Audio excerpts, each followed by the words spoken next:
I was not a pleasant person to be around. I drank in a fashion that was scary. I want to set the example for my children because that's how we break generational trauma. When I first started drinking, I was 10 years old, 13. I had tried hallucinogenics. 15, I had tried some hard drugs. My intent was always to get smashed. Alcohol is a neurotoxin. It's linked to several different types of cancer. There is no such thing as healthy consumption of alcohol, period. I resigned from my job as a liquor salesman. At that time, it was my career. I don't know anyone that's functioning well as a parent when they're dehydrated, irritable, they're temperamental, and because they drank. First detox facility, I spent 8 months sober. It was within 2 weeks, I was in the emergency room. Heartbreaking moment where I was dropping my daughter off. That brought me down to tears. I just knew you have one opportunity here.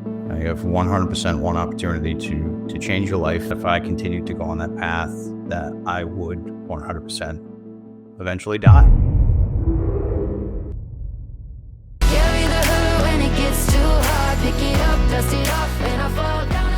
Hi guys, we have Luke with us today. He has been sober for 6 years, and we are going to go back to his very beginning. And he was 14 years a liquor license or distributor, right? Yeah. I was a wholesale liquor consultant for a liquor company. Thanks for having me, Megan. Yeah. So that's been a big part of my story, of course, because as I got into sales in my early 20s, and it's something I had spoke on previously. I went from non-alcoholic sales throughout the state of Rhode Island and Connecticut, and had an opportunity to start with a company that was being acquired, and consolidating from beer, wine, and spirits. So in my mid 20s, that was when I was put my resume out there, talking with a gentleman locally, and had an opportunity to start working for a liquor distributor. So I listened to some of your podcast on sober motivation. So your drinking kind of comes at an early age. I was really young. Yeah. I mean, it started very young. When I was a kid, it was from, hey, Dad, can I have a sip of your beer? And when I did it, I drank with intention ever since I was a kid. And there was no, let me try this for me. There was almost that 100% thought that, all right, let me see what I can, I was going to push the limits. I was going to see what it would do. And immediately I was just so intrigued. I was like, okay, oh, wow, I feel something with this. And I had anxiety as a young kid too. So when that made me kind of settle in, and then I'm in social environments with family, and I could find or sneak alcohol, at that point, I'm like, oh, okay, this makes me more, more relaxed, more calm. And, of course, that was the beginning. And remind me, do you have siblings? Yes, I have an older sister, 10 years my senior. I had a brother. My brother passed away. Yeah. Oh, wow. I just did 2 podcasts in a row. Well, he'll be my second one in a row. Her brother passed away at a young age. Yeah. My brother was, it's been about 20 years since my brother had passed away. Yeah. Was that alcohol related? My brother definitely wrestled with, pills and hard drugs. He actually, I would say that in the world of abuse of drugs and alcohol, we're polar opposites. For me, I dabbled in many, in other things, but alcohol was always my go-to. On the flip side, my brother David, when he was here with us, was very much about synthetic drugs and pills. And while alcohol was part of his struggles, he was on the total opposite spectrum. And we definitely, would butt heads on those topics as well. Yeah, wow. Quite a bit. Yeah. That's funny because my brother, we're opposite too. He's more of a pot smoker, and I was the drinker. Yeah. I don't know if he's done anything else, but so your parents also got divorced when you were a teenager, right? Yeah. I was about 14 years old. My parents announced that they were going to split, and that was, it was certainly an interesting time, especially growing up. I mean, the dynamic of my family life was difficult, but all things considered, I thought it was fairly normal, minus the fact that, I also grew up on 14 acres of land and had a lot of freedoms as a young kid, out riding four-wheelers. And, I was able to take off a lot. My freedoms were very much rewarded to me at a young age. And so I would take off and, we'd go out riding quads in the woods quite a bit. So you started noticing that you liked alcohol at a super young age, and then your parents got divorced. Do you think that led you down to more of a heavier drinking? Oh, even more so. I mean, when I first started drinking, I was 10 years old. By the time I was, 13, I had tried hallucinogenics, and then by the time I was 15, I had tried some hard drugs. But even by the time I was 16, and growing up in my family too, it was also very common for, my family is Italian. They made Italian wine. While I'm not 100% Italian, my beard is red. Most people wouldn't even guess, but the access to alcohol was there very much.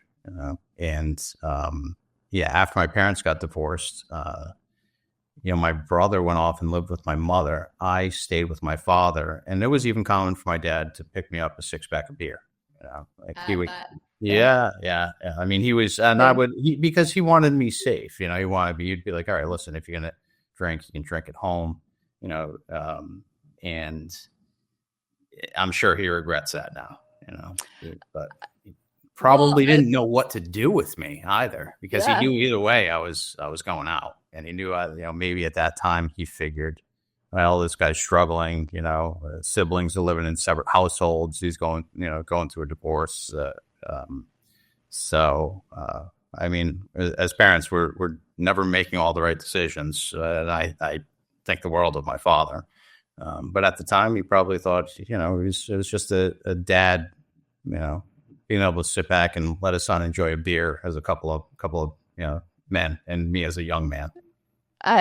So it's funny because in that podcast that you talked about, I was like, oh my gosh, that was my childhood. Like, as long as you stayed home, they would buy you alcohol. Yeah.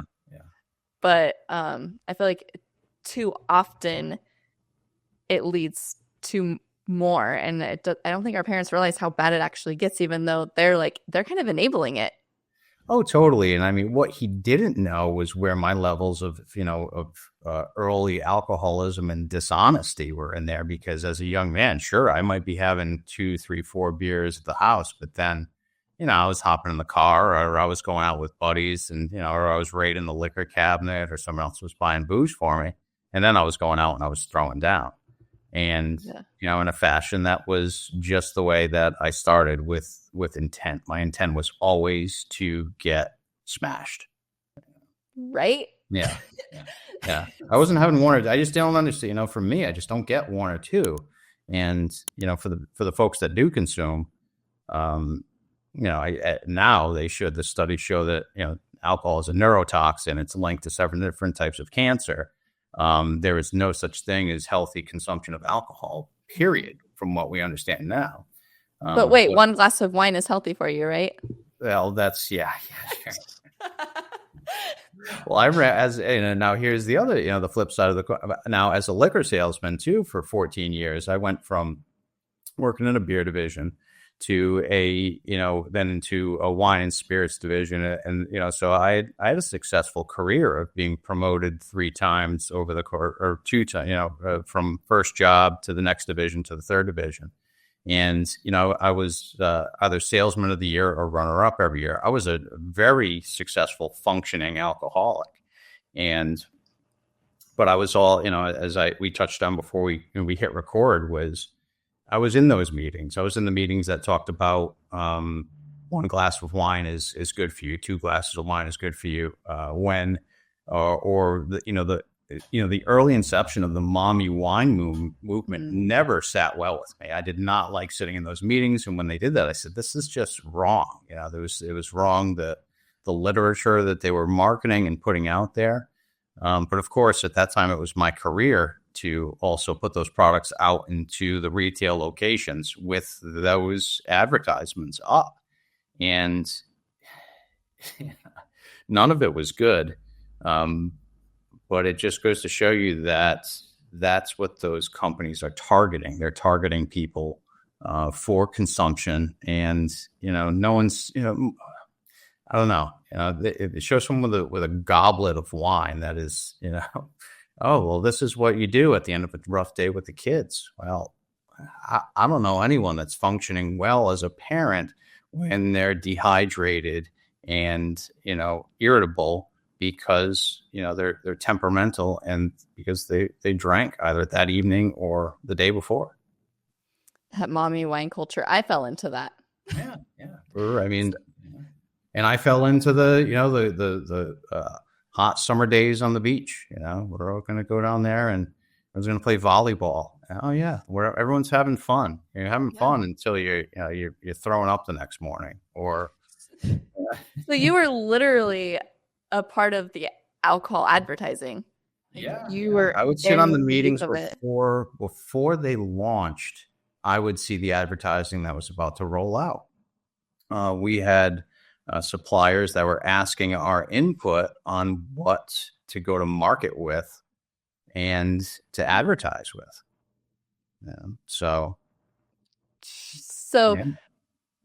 oh my gosh, there's so much to that. There's such a lie in there. And now that you're on the outside of it, you see it way more, I'm sure. Like, because when you're in it, you kind of saw it. But then, like, now that you've been sober for 6 years, it's probably like, ew, I was a part of this. And it's just, it like brainwashes us. I mean, we could go very broad and general with society, even into our, into food that's out there, and in the society of what is marketed to our, in our children, and the level of health and wellness and the things that we're consuming in totality as a culture.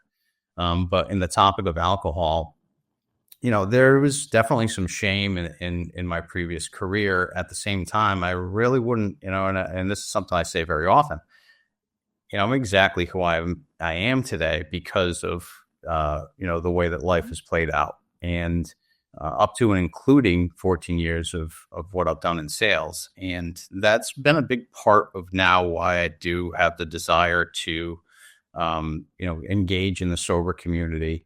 And it's a movement unlike anything I've ever seen before. And the power of community is something that I think is very profound. And you see that there is a big culture shock out there with sobriety, and that people are finally embracing it. And while I did spend the first couple of years in Alcoholics Anonymous, and I speak on that very often, that AA absolutely saved my life. It's not something I am currently active in. I am involved in, the sober community. And, I sit in and attend meetings and speak in meetings in the sober community in a digital platform. But the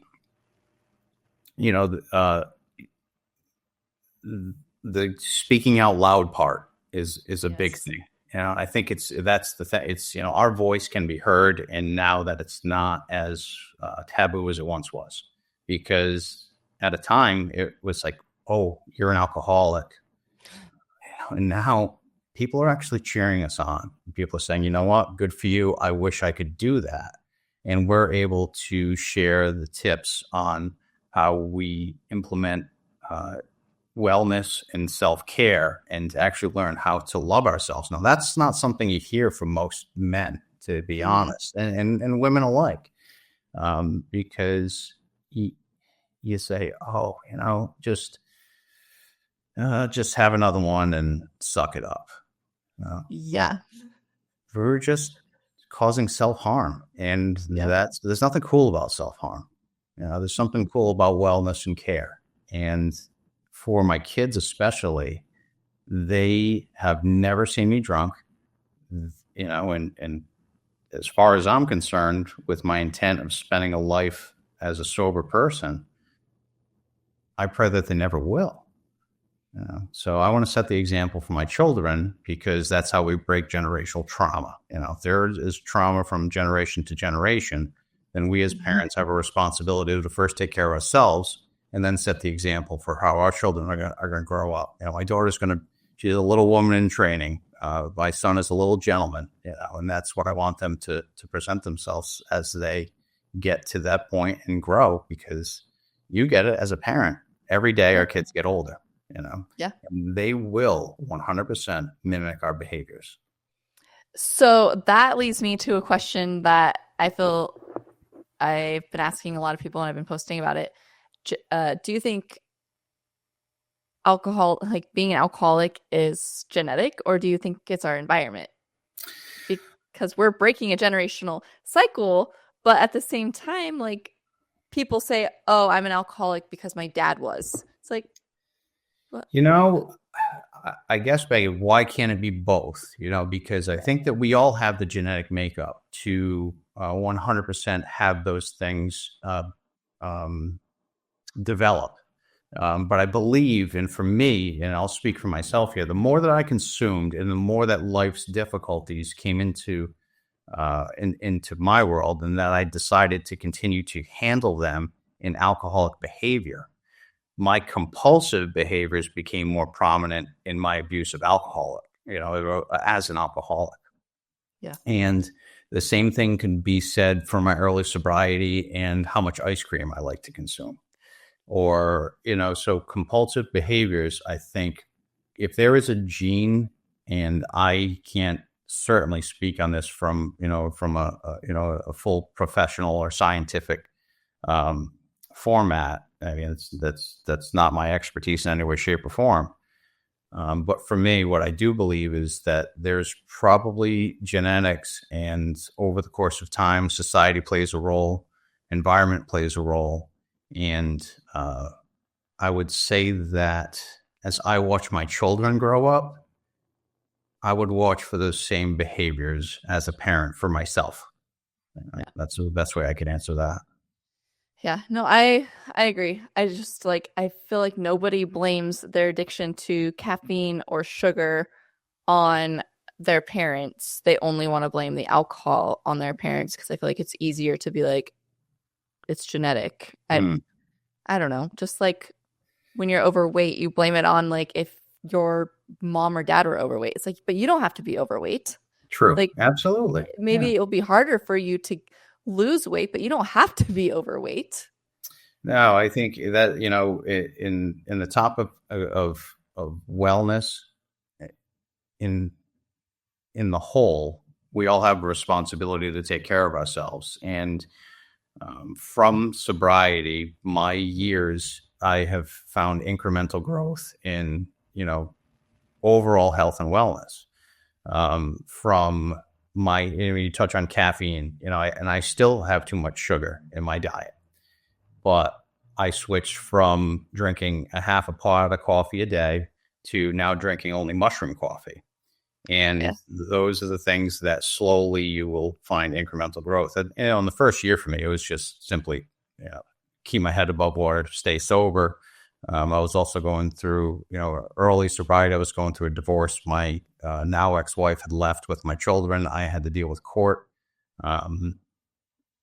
As you'd said, you listened to my podcast, I had a monumental, heartbreaking moment where I was dropping my daughter off, and it just broke me down that she did not want me to leave. And, that broke me down to tears. And I just knew that was the particular moment that I said, you have one opportunity here. You have 100% one opportunity to change your life, because you want to make sure that you have joint custody of your kids, which I 100% did, and to make sure that I had a fair schedule with my kids. And, I don't what I softly will say, alcohol was a problem in my marriage. I'd like to also say that I will focus on how I chose to become sober. Yeah.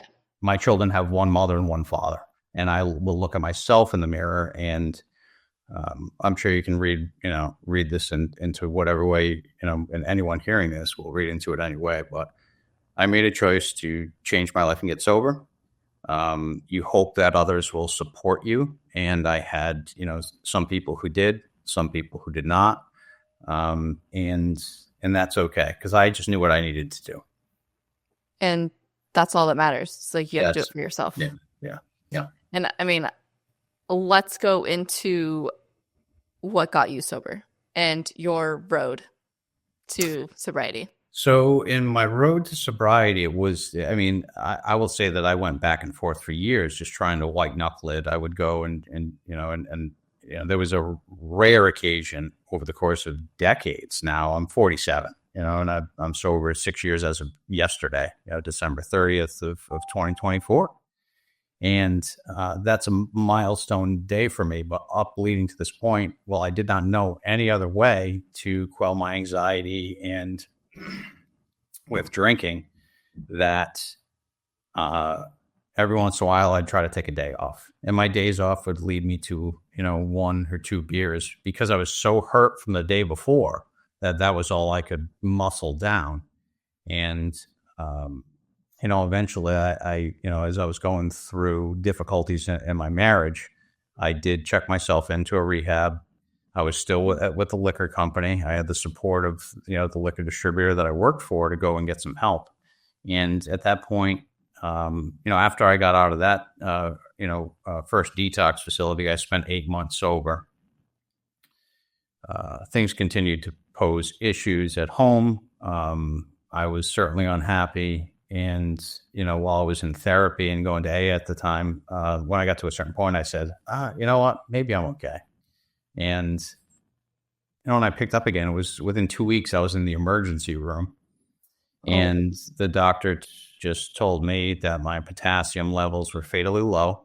He was surprised I was coherent to even have a conversation with him. And that if I continued to go on that path, that I would 100% eventually die. So I just want to touch on that potassium. Yeah. Because I know some people are listening to this. So alcohol caused your potassium to be low? Yes. Yeah. Got it. I mean, because I feel like a lot of people are like, no, my potassium is just low. As an excuse. Yeah. Does that make sense? I'll just take some medicine. I'll just drink some Gatorade and it'll be better. But your alcohol consumption literally made your potassium low, and that's a no-brainer. That is what the ER doctor told me. He said, you're depleted to the point, and his words were fatally low. Wow. Yeah. That's scary. Yeah. Yeah. So at that point, I then, I had a family member in AA, and he, was my rock at the time. It's like, Luke, we got to get you back into, to be seen. After bringing me to the ER, and he said, are you ready to go get checked back in and go to detox again? He's like, you're going to have to do this again. And I was just, my head is low, and I'm at my, at my worst particular point at that time. And at that time. And I went, at that point, I went back into detox, and I was there for a few weeks. I didn't talk about this back on Brad's podcast because I don't think we got to it. But when I got out of detox, I went back out again. And I went out for about 48 hours. And I just said, all right, I got one left in me. And then after that, I don't know why. I nursed a 6-pack over 3 days to detox myself at his house. And started going to AA meetings, and I was like, I can't do that anymore. And that was December 30th of 2018. And I just knew at that point, that's enough. How much farther are you going to push this? Because but you drank enough to where you had to physically detox, obviously. Oh, yeah, more than every single. Okay, and was that your rock bottom?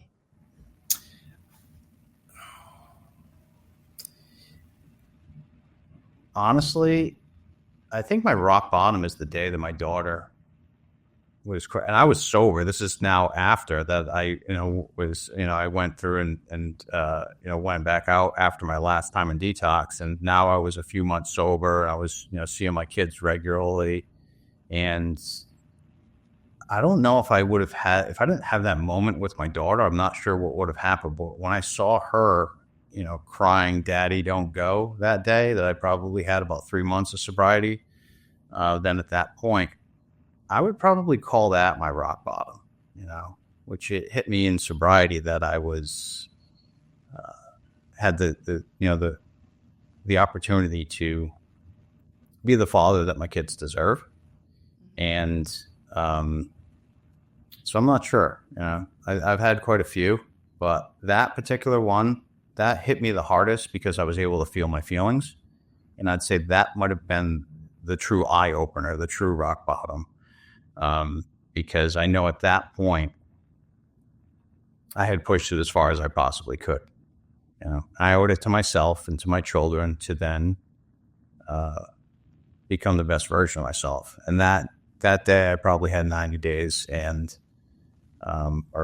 give or take. And at that point, that was the decision maker. That was the moment for me. And I was glad I was able to feel it. I was able to process it, and I was able to cry about it and drive down the road and really in, my core of my being know that, I had the opportunity, So. Yeah. Something about those daughters and their daddy's hearts. You're the third one that I know that that has stopped drinking because it was a picture of their daughter, or your daughter was crying, or something a daughter had said, and it's just, I love it. Well, there's of course, my son is, I love my kids, but yes, absolutely, dads and their daughters. That's a dynamic that we just. But a dad and a son, we have a father, son, but yeah. But in all three of these situations, the daughter is the oldest. Your daughter's older than your son. Yeah, she's 9. Okay. Yeah. So I maybe it's just because they're older. I don't know, a little off topic, but I just love it because, on one of my next podcasts coming up, he also mentions how his daughter literally stopped him from drinking. Yeah. And, my husband was the same way. But so you went to AA. How long were you in AA for? I spent a little over 2 years in AA, and then again, I have the utmost respect for AA, and I know that the doors are always open if I ever decided to go back, and that's one of the miraculous things about that program. It's amazing. The people were amazing. For me, I had to peel back further, and really dive in therapy. And I'm not saying that's a replacement for AA. And I think any form of wellness and self-care and deciding to really look within is brave and bold. And for me, I chose that path to understand childhood trauma for myself, levels of abuse because I think we all drink for other reasons. I don't think it's not, and again, I'll speak for myself. For me, I had severe anxiety, years of abuse, physical and mental, and I talk about that, in the previous podcast too, that, my brother was very physically abusive, and I was, as I say, that I was left alone a lot. This was the older brother that was a year and 8 months older than I, who later in life, died. And the guy that I looked up to the most was the toughest on me. And I found out later in life, for so many reasons, that, and you look back and you say, I wish he could have found something to help him.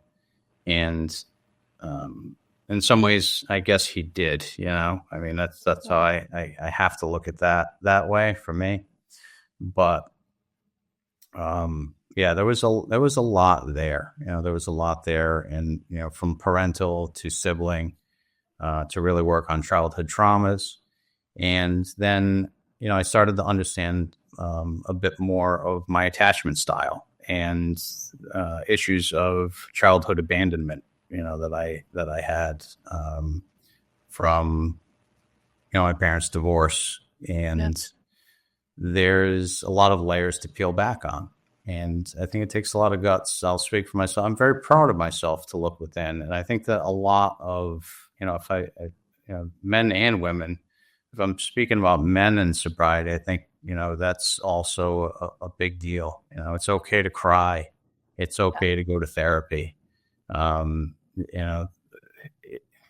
We've all been through a lot of shit, excuse me. But the fact is, it's important to peel back and look further than just getting sober. Sober is the beginning, and then we have the opportunity to heal and grow for the remainder of our lives if we choose to.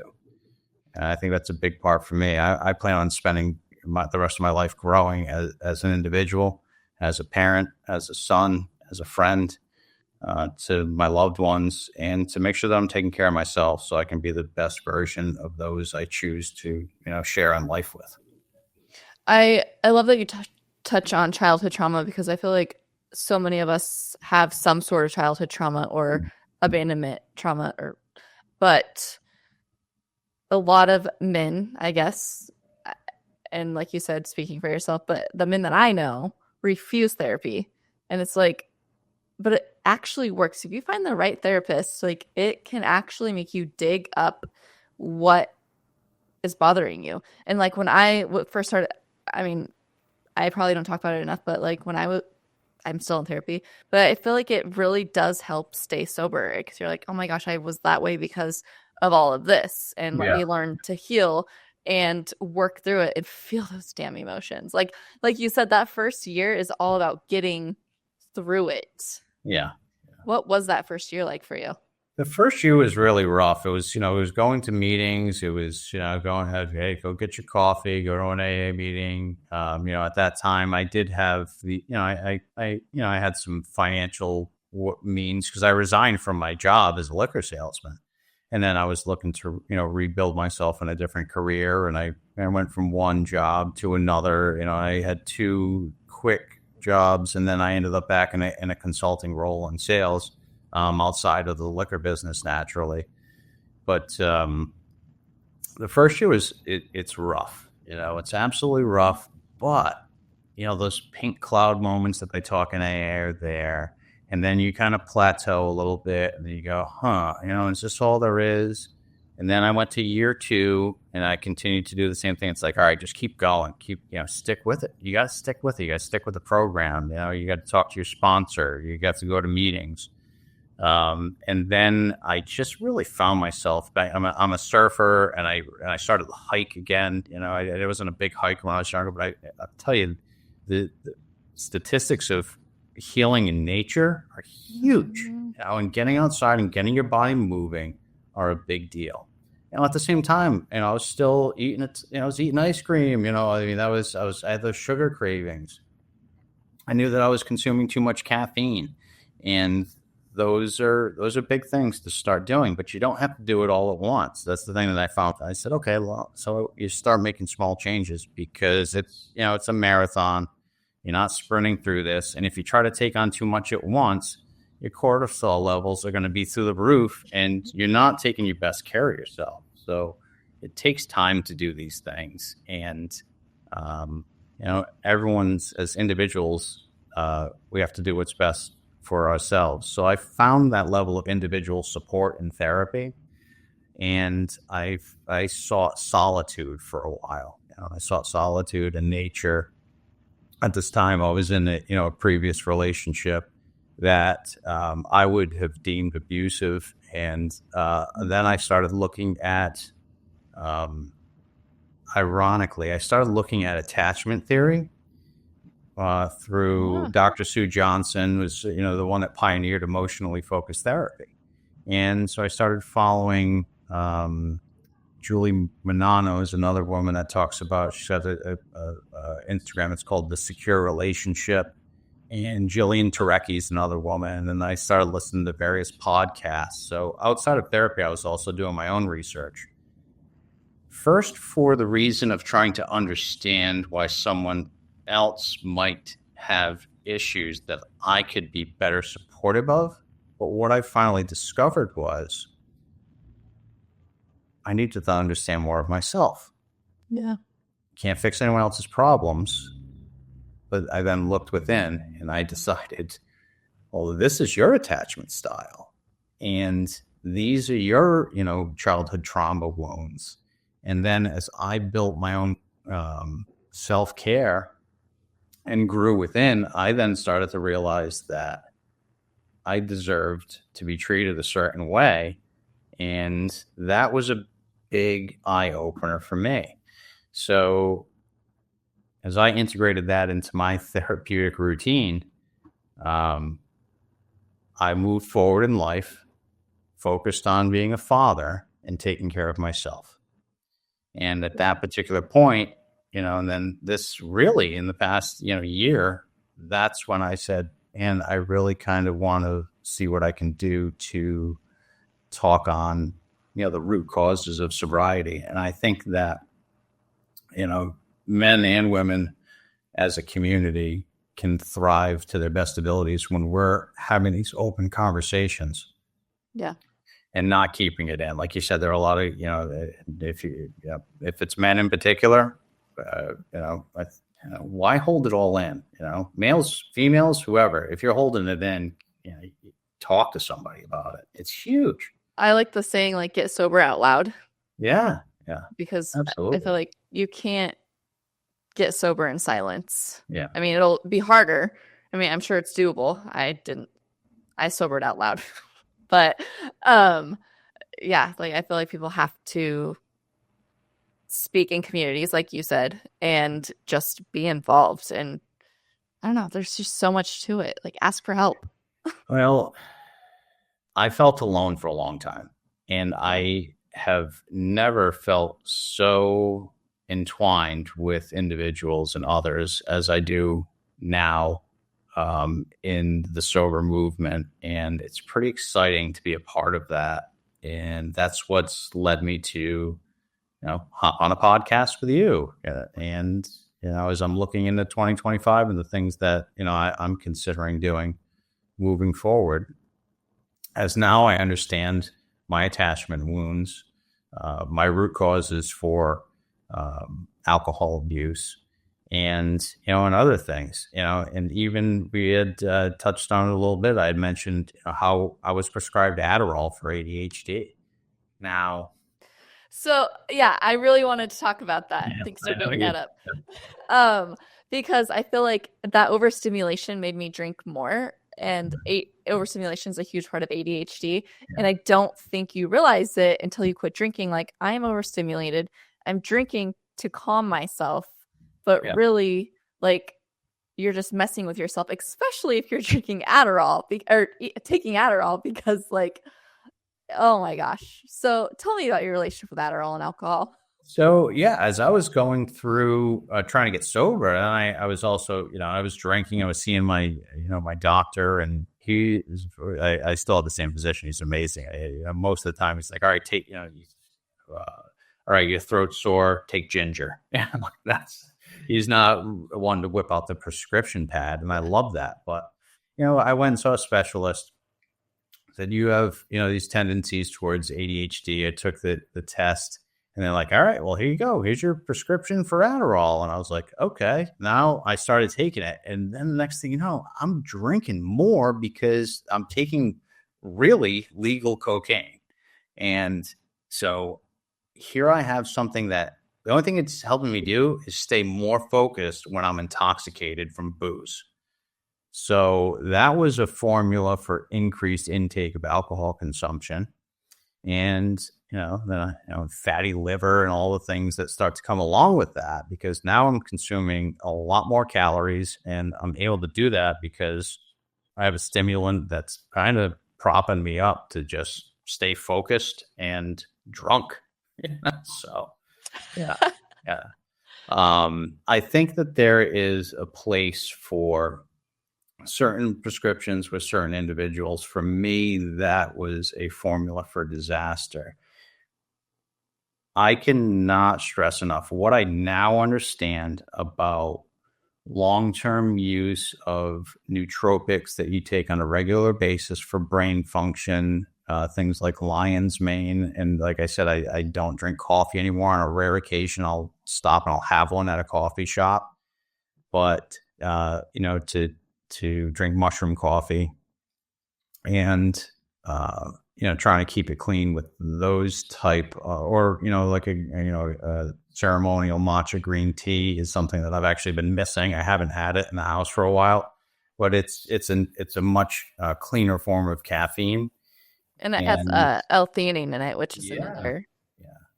Absolutely. I started taking L-theanine before I quit drinking, which I think helped a lot. Yeah. But anyways, back to.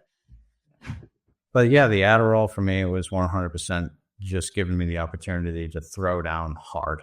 And I already drank hard. I mean, I drank like it was, like I wasn't going to be able to find booze the next day. And when I had Adderall, I mean, probably I'd say it increased my consumption 20, 30% because I was able to stay up longer doing it. The longer I am sober, the more I realize how much my ADHD, how much alcohol, how much I use alcohol to try to cope with my ADHD, and then adding Adderall on top of it just made those mornings extra worse because you can drink more, but then I still blacked out. Yeah. Right. Oh, then you're blacked out and you're firing on all cylinders because you're able to do so. I talk a lot about anxiety, and alcohol was, it would calm my anxiety. Then the next day it came back tenfold. So I'm like, okay, well, I know what helps me calm down. And that's exactly what I would go to. Like, okay, I get through the day, I get to my work day. All right, at 3:30, 4 o'clock in the afternoon, time to start drinking again. Because my mind was catching up with my body, or vice versa. And and now I find that exercise, healthy supplements, healthy diet, limiting my caffeine intake. As I look forward to, into 2025, I know that I have incremental goals to, cut down the amount of sugar I consume. But it's, at 6 years sober, that's every day we have an opportunity to do something different. None of it would be possible for me without first choosing a life without alcohol in it. Yes. Yeah. So true. What are some of the biggest benefits outside of relationships that you've noticed since you quit drinking? Did you lose a lot of weight? Did you Yeah, I mean, at first, I think I dropped like 40 pounds. I lost weight right off the rip there. And yeah, outside, I mean, relationships, 100%. I mean, that goes without saying. But you did mention, I don't know if this was before or after, or before we started or what. You did mention that some people supported you and some people didn't. Who didn't, I don't want to, you don't have to name names, but those that didn't support you, what did that look like? Well, when I was talking about that, I was also referencing my former marriage. Okay. And so I don't believe that two people could consume in a fashion within a household and have a successful partnership, if that makes sense. Yeah. So I know, and this is an AA term, I own my side of the street. I keep my side of the street clean. And we all have family members and people that we care about that are going to choose to consume. And it's a tough decision for any one of us to make, whether you're in a partnership or a friendship. And as we get sober, sometimes we have to choose ourselves and walk away from the things that are the most difficult thing to walk away from. But if it's legitimately life or death, and I wouldn't be here and be able to be a father without my kids, then those are decisions that, that have to be made within, at that time, to be very clear, the partnership I was in. Yeah. That's not an easy decision to make for anybody. And I know it was a difficult one for me to have to choose, because to not be under the same roof with my children, that's hard. That's hard. And it's hard for me still. It took me a long time to get used to that. At the same time, I was not a pleasant person to be around. I drank in a fashion that was scary. And I needed to change that. I definitely needed to change that. Well, I feel Without diving in too deep, I prefer to keep this about, you can understand, I'm sure. Oh yeah, no, I know. I completely understand. I know that a lot of people struggle with, when they get sober, the closest people to them are the ones that struggle with their decision to get sober the most, I feel like. Yeah, especially if they struggle in similar fashion. Yeah. I mean, we're dealing with that right now in our own little life, and it's so hard. It's sad, and it's like, but we have to do what's best for us. And I think a lot of people don't respect boundaries. And I think those of us that get sober didn't have boundaries beforehand. And now when we actually place boundaries, those people are offended by those boundaries. Yeah. Only we could choose to get sober, for ourselves. It's important. I know that only I was, because I had a lot of excuse making on why I deserved to drink. I deserved to drink because my brother died. I deserved to drink because, I was full of excuses and ego driven until I decided to really look within and decide that I wanted to become the best possible version of myself, which, is still a work in progress. That's every day. As a parent, I screw up all the time. Yeah, I get that. It's like they go to bed and you're like, oh my gosh, I could have dealt with that a little better. Or, You'll see beautiful photos of my children on social media, and because they're beautiful kids. And I pride myself in being a very present father. And, I focus on breath work and yoga and meditation and being outdoors with my kids and trying to keep them off of technology. And those things are very important. As mine are playing VR right now, being distracted. There's got to be balance. There has to be balance. And, but I wouldn't be able to do any of this without being sober. And I there's still, that tendency. I'm still that guy that had issues with drinking for years. There's always going to be work to be done. And for me, there's no such thing as complacency, because I really enjoy growing and evolving.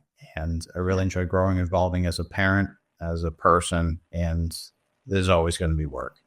100% always going to be work. Yeah. And for drinking for 31 years?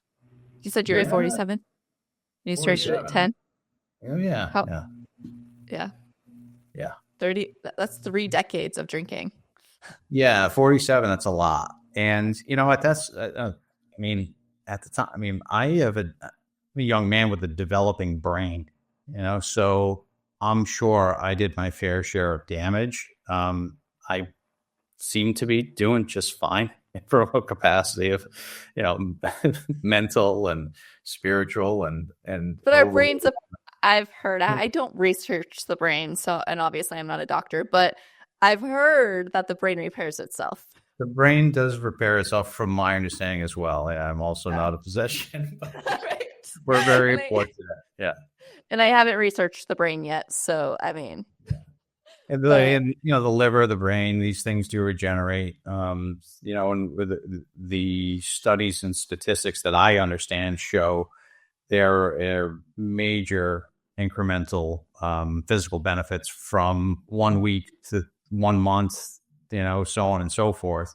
And at my age, I feel like I'm in the best shape of my life. I can get out, I can run, I get up I'm an early riser. The 5 a.m. club was an eye-opening book for me. And of course, when I don't have my children, I get up at 4:30, many mornings, and I go to the gym at 5 a.m. And, that helps me prepare for my day.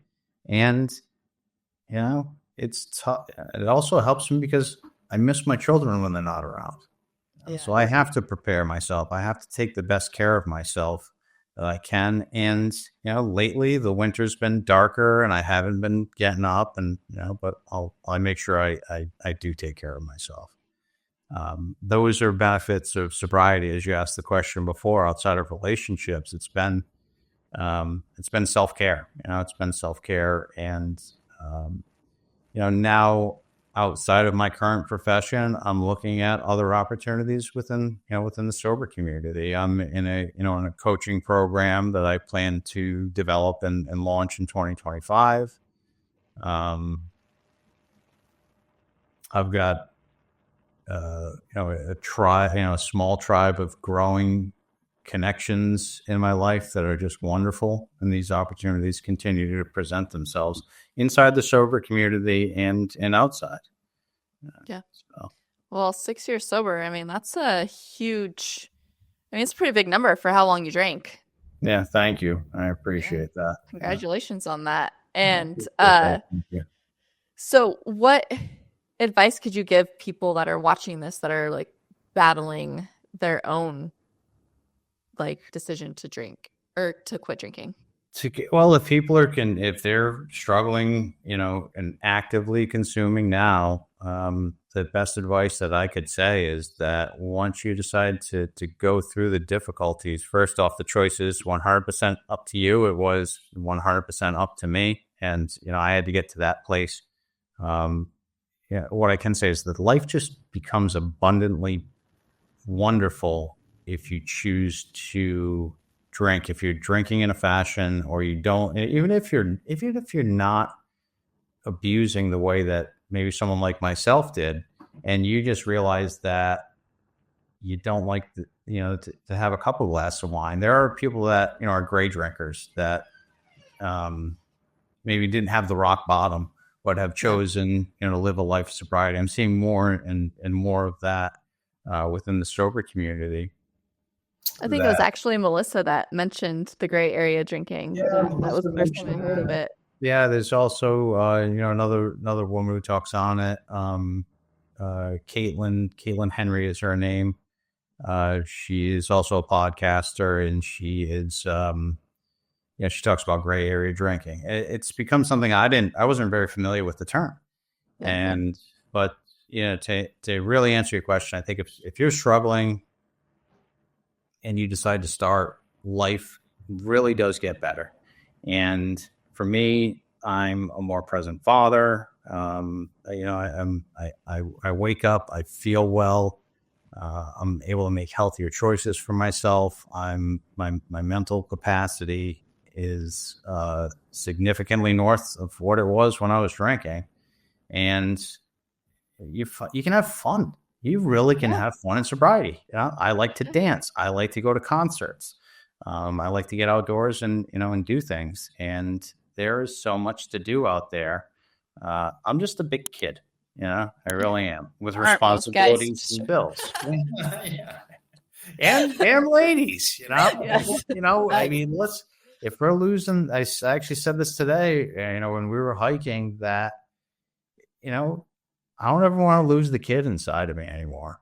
Yeah. I really don't, because if you're not getting out and having fun, life is serious enough. And you got to take it seriously. You have to have fun. There's a lot of fun in sobriety. There really is. And I don't think people realize that, because they just focus on you're no fun. Well, that's boring. I'm like, have you tried not drinking and realizing how much more fun life actually is? Yeah. Are you building authentic connections? Are you having deep and meaningful conversations when you're bellied up to the bar? I know that I don't believe I was. I really don't believe I was. And you really can create a wonderful life for yourself, alcohol free. You really can. And if you're struggling, there's millions and millions of others. Find a support community, whether it's AA. Find a coach. To seek therapy. If some people don't like walking into the rooms of AA, there's online communities out there. I belong to one, and there are people from one day to decades of sobriety that hop in these Zoom meetings, and you don't have to feel alone. Yeah, I did for a long time. I'm very fortunate. I don't feel that way anymore. That is good. So 6 years, that's absolutely amazing. And so they can find you on Dad Unlocks.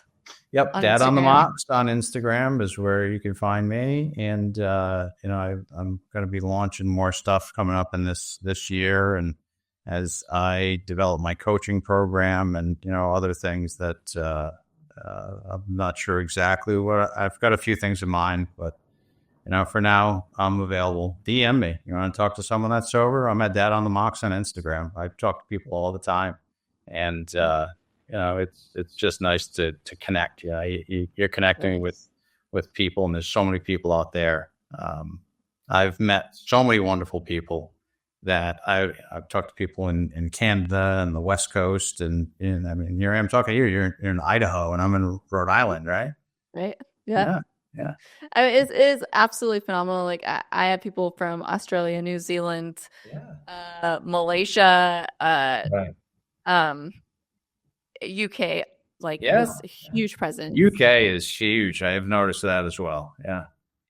And it just makes you feel good when you connect with people all around the world, because it doesn't matter which culture you were brought up in, alcohol is present no matter what. 100%. It absolutely is. And that's the crazy thing, that we're talking to someone from across the world and we can all relate, because we're all, unfortunately, have been through some similar, most likely embarrassing, what did I do? Who did I call? What did I post? Who did I text? Yeah. That's not fun. It's not, if that's fun, then I don't know. I don't want any part of it. I'm good. Think it's fun while you're in it, but then when you get out of it, then it's cringeworthy. It's just oh, I did that. I see people at concerts and I'm like, that was me. I don't ever want to be that person again. Go sober. Yeah. And look at all the wasted people. That's you. And then hopefully it'll give you an eye-opening, oh, shoot, maybe I should probably quit drinking. I don't want to watch the reel. I don't want to watch the reel of Luke's drinking over the course of time, because I bet it's not pretty. I really bet it's not pretty. I mean, of course, you go through life, you have fun. There's some fun in there. But, man, I tell you, you hear a lot of people say, well, it was fun until it wasn't. And for the vast majority of time, I simply suffered. Alcohol was just me in a very unhealthy space, and it's liberating to be free of that today. Yeah, and if they want, there's so much more to your story, and I'm assuming that you talked to the Sober Motivation guy on his podcast a little bit more about other parts of your story as well, so they can find you there too. Yeah, I'm on the Sober Motivation podcast. I think it's titled Luke, a journey of a former liquor salesman, or something to that effect. And yeah. I listened to it on Spotify. Yeah, on Spotify. Yes. Yeah. Well, I really appreciate you talking to me. I probably could have dove deeper into a lot more of your story, but I'm sure you're going to be on so many more podcasts, because you have a presence in the sober community, and that's absolutely amazing. Hey, you let me know. I appreciate you having me so much. It's a pleasure. Thank you.